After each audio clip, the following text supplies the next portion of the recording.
In this video, we're simulating the Champions League group stage Matchday 1 in FIFA. Let's see what happens. We're starting in Group A with Ajax, Liverpool, Napoli, and Rangers. The first match is Ajax-Rangers, and I'm thinking it's going to be a 2-0 Ajax win. And it's 3-1. Ajax wins, still with a 2-goal difference. In the 7th minute, Tadic manages to score after a fantastic tiki-taka style of play. However, only 7 minutes later, Antonio Colak manages to score the equalizer thanks to a fantastic through ball. And the second half, Rangers' defense has been destroyed yet again, and it's Brugge to score. Finally, in the 84th minute, Rangers' defense was sleeping and it was an easy tap-in for Alvarez. The next match is Napoli-Liverpool, and I'm thinking the Reds are gonna win 1-0. And Napoli gets the 3 points after a fantastic performance. In the first sequences of the match, Liverpool played perfectly and Harvey Elliott manages to score. And in the 28th minute, we see another tiki-taka style of play and Mohamed Salah doubles the advantage. However, of course, it was that cursed 2-0 most dangerous score you can have in football, and Lobotka reduces the difference. In the 53rd minute, Lozano fools the Liverpool defense and finds the decisive pass for Victor Osimhen. And in the 72nd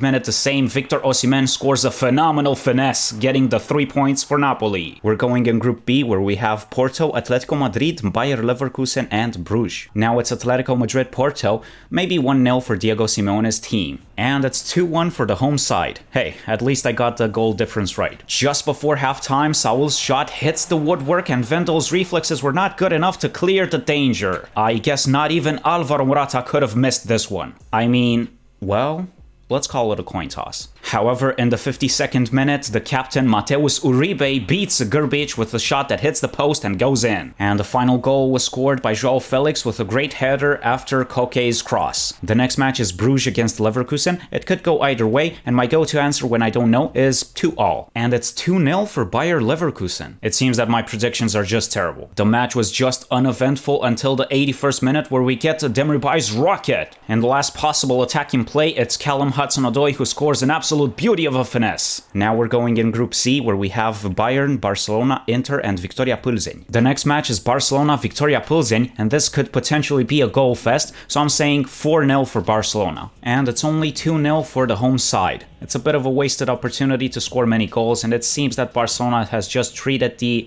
encounter in a superficial manner. Already in the 3rd minute, Barcelona was scoring thanks to the goalkeeper's mistake, since Rafinha's header was unconvincing. However, they didn't focus enough to offer a goal fest, but it's the authentic tiki-taka Barcelona, and Memphis Depay scores in the 87th minute. Now it's time for Inter Bayern, and I'm expecting the Germans to win 3-1 maybe. And it is 3-1, but the other way around. Inter gets the 3 points, and we got an unexpected result in the group of death. In the 18th minute, Çalhanoglu's through ball finds Gosens, who finds the back of the net. And in the 64th minute, Brozovic finds the ideal cross for Gagliardini. 13 minutes later, we see Nabri's cross. Acerbi cannot clear the danger. Mane finds Sane, who beats Onana. But Bayern's hopes and dreams of getting back into the game were destroyed after this perfect cross for the same Gagliardini. We're jumping in Group D with Frankfurt, Spurs, Sporting, and Olympique de Marseille. We got Frankfurt against Sporting, and I'm thinking it's going to be 2-1 for the German side. And it's just a draw, 1-all. Just before halftime, Sporting combined very well in the opposition's box, and Hidemasa Morita scores. However, in the 62nd minute, Colomwani finds himself unmarked in the opposition's box and defeats Adan. The next match is Tottenham-Marseille, and my money is on Spurs, maybe a 2-0 win. And it's just a draw, it's 2-2. In the 36th minute, we see Klose's cross for Dimitri Payet, who defeats his compatriot. In the 60th minute, it's Guendouzi, completely unmarked, had all the time in the world to prepare his shot and defeat Lloris. However, Tottenham started to be more dangerous on the attacking side. It's Kulusevski for Kane, and then Son defeats the keeper. And in the last sequences of the match, it's the same trio, Kulusevski, Kane, and Son, to get the equalizer. It's time for Group E with AC Milan, Chelsea, RB Salzburg, and Dinamo Zagreb. The next match is Dinamo Zagreb-Chelsea, and this might be the first goal fest we'll witness.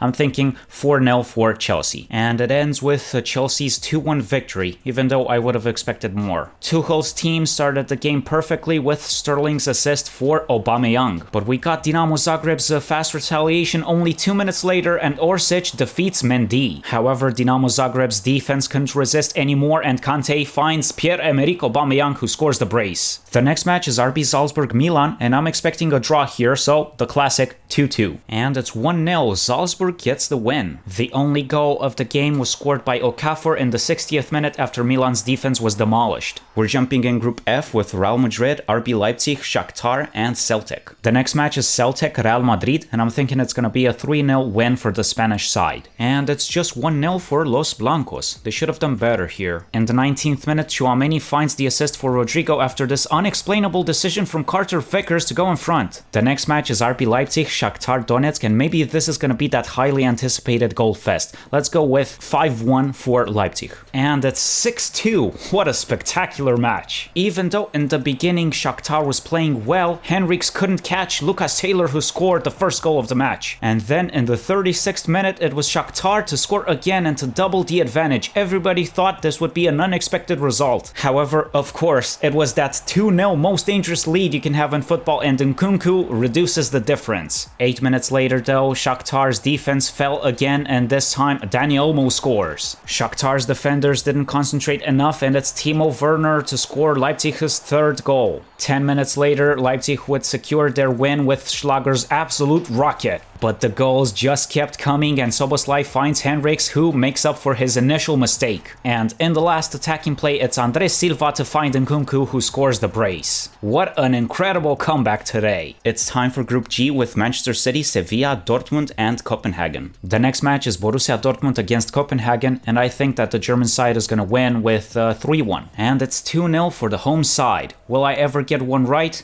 Probably not. The first goal was rather unusual. Chocolava hits the ball, then the keeper tries to go in front, but he doesn't catch it. The keeper's just standing there, and also the ball gets a weird trajectory. I mean, I'm no physics expert, so please, somebody help us out with the scientific explanation for why the ball decides to go towards the goal. Sometimes, if the universe wants you to score, you will. And then in the 39th minute, it's Anthony Modeste to double the advantage. The next encounter is between Sevilla and Manchester City, and I'm thinking it's gonna be a 3-0 win for the English side. And it's just a draw, 1-1. Cancelo fails to get the ball back, and then Sevilla combines very well to create En-Nesyri's goal. And in the 50th minute, it's Foden to find the assist for Erling Haaland, who scores the equalizer. However, in the last minute, Sevilla could have stolen the win, but Ederson said no. Now it's time for Group H with PSG, Juventus, Benfica, and unfortunately for now, Maccabi Haifa is not in FIFA. The next match is Paris Saint-Germain, Juventus, and I'm thinking that the French side is gonna win 2-0. And it's 2-1 for PSG. So close, yet so far. In the 5th minute, Hakimi manages to score. Nobody even tried to tackle him, and he sends this rocket. Then 14 minutes later, Neymar finds Messi, who scores as well. And then in the 52nd minute, it's Weston McKennie who finds himself alone in the box and reduces the difference. Check out these videos right here, where we played in the Champions League with Bayern, PSG, and Liverpool, but in every match we only executed penalties. If you've enjoyed this video, leave a like and consider subscribing to the channel. Thank you. Also, let me know if you want more videos like this one. Okay guys, I'll see you next time.